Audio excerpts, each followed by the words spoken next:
রাস্তায় এসে তারপর এরকম গালিগালাজ করতেছে একজন বয়োবৃদ্ধ মানুষকে। মানে মনে চায় কি, মাঝে মধ্যে মনে চায় আপনি কিছু বলবেন না, চোখ বন্ধ করে থাকবেন। মানে আমি উঠে বলবো করে যে আপনার এই মেয়ে ঠিকই তো আছে, ও তো জুলাইতে রাস্তায় নামে নাই। যে মেয়ে গালিগালাজ করে ও তো জুলাইতে নামে ওর ঘর সংসার হারানোর পালা হয়েছে। একটা মেয়ে বলতেছে যে আমি তো ইন্টার ফেল, টাইনে টুইনে পাস করছি, আমি কি ওটা মোটা দিয়ে কি করব? কি ভীষণ সত্য উচ্চারণ বলতেছে, এই কোটা দিয়ে আমি কি করব? আমি তো টাইনে টুইনে ইন্টার পাস করছি, আমি ফেল করছি, আমার কয়দিন পর বিয়ে হয়ে যাবে। কিন্তু আমার ভাইয়ের রক্ত দেখে আমি থামতে পারি না, আমি রাজপথে নাইবে আসছি। তা আপনারা রাজনীতিবিদরা যারা এই কথা বলেন না, আপনাদের বাচ্চারা ও লেভেল এ লেভেল পড়ে, এরপরে বিদেশ চলে যায়। যে কয়েকদিন ক্ষমতায় থাকেন দেশে এসে ঘুরে ফিরে আবারও বিদেশ চলে যায়। তা আপনার বাচ্চা তো বাংলাদেশে থাকেও না, বাংলাদেশে পড়ার, এবং দেখেন ছাত্র রাজনীতির পক্ষে তারা মরে যায়। একটা বাংলাদেশের পারলে আপনারা বলেন প্রধান সারির কোন রাজনৈতিক দলের কোন নেতা সন্তানেরা তার দলের ছাত্র রাজনীতি করে? একজনের যে প্রত্যেকটা রাজনৈতিক দলের প্রথম 5-10 জন নেতার নাম বলেন। আমরা বলেছি ছাত্র রাজনীতি থাকতে হবে, লেজুর ভিত্তিক ছাত্র রাজনীতি না, ক্যাম্পাসে ছাত্র সংসদ হবে। কিন্তু খুব যুক্তি দেওয়ার চেষ্টা করেন। তখন যখন বললাম যে আপনার সন্তান কি ছাত্র রাজনীতি করে, যদি বিএনপি হন আপনার ছেলে কি ছাত্র দল করে, যদি জামাত হন আপনার ছেলে কি ছাত্র শিবির করে, কোনো মতে ইন্টার পাস পর্যন্ত করে, তারপর তো বিদেশ পাঠাই দেন। আপনার নিজের ছেলের এত ভালোবাসেন, মেয়েরে ভালোবাসেন, বিদেশ পাঠাই নিরাপদ রাখেন, আর এইখানে অন্যের সন্তানরা এসে জীবন যুদ্ধ করাইতেছেন, যে খুব দেশ উদ্ধার করতেছেন। এইসব ভণ্ডামির একটা পর্যায়ে থাকে, এগুলো বন্ধ করতে হবে। এখন যেটা ব্যাপার, আপনারা এই যে ইসের ব্যাপারে দেখেন, গত 1 বছরের ব্যাপারে আপনাদেরকে বিনীত আকারে বলি, মিডিয়ার ভাইরা যেটা করছেন না, গত 1 বছরে বাংলাদেশে তো গৃহযুদ্ধ হওয়ার কথা ছিল, 1000 বার বলেছি। আওয়ামী লীগ নিজে বলেছে তার পতন হলে 5 লক্ষ মানুষ মারা যাবে। এটা সে কেন বলেছে? এটা শুধু এই কারণে বলে নাই আওয়ামী লীগকে ভয় দেখানোর জন্য না, সে জানে অনেস্টলি সে কত মানুষকে গুম করেছে, খুন করেছে, হত্যা করেছে।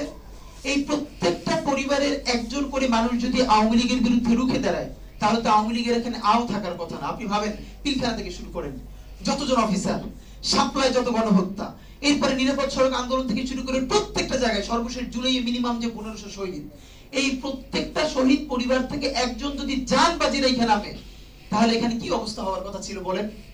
অথচ অবাক হই, এইরকম গণহত্যার পরেও জুলাইয়ের শহীদের কোনো পরিবার কোনো রিভেঞ্জ নিল না। এবং এখানে অবশ্যই বিএনপি, জামাত ইসলামী, অপরাপর প্রধান রাজনৈতিক দলকে আমরা ধন্যবাদ দিয়েছি। তারা অত্যন্ত বিচক্ষণতার পরিচয় দিয়েছে, তারা রিভেঞ্জ নেয় নাই, মানুষকে দমিয়ে রেখেছে। কিন্তু এই গত 1 বছরে, এবং খেয়াল করেন মবের একাডেমিক সংজ্ঞা যদি ধরি, আমাকে খালেদ মহিউদ্দিন ভাইও জিজ্ঞেস করবার চেষ্টা করলো একই টকশোতে, মানে মব কি মানে হইলো, মবের এখন ভালো সংজ্ঞা হইছে যেটা আপনার বিরুদ্ধে হবে, এই এস্টাবলিশমেন্টের বিরুদ্ধে, সেইটা হইলো মব। আর যেটা আপনার শত্রুর বিরুদ্ধে হবে ওইটা মব না, ওইটা হলো মুক্তিযুদ্ধ।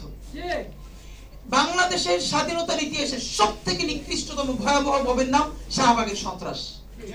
যেই শাহবাগের সন্ত্রাসের মধ্য দিয়ে বাংলাদেশের প্রথম বিপরীত রাষ্ট্রকল্প তৈরি করে এখানে প্রত্যেকটা রাষ্ট্রীয় প্রতিষ্ঠানকে ধ্বংস করা হয়েছে।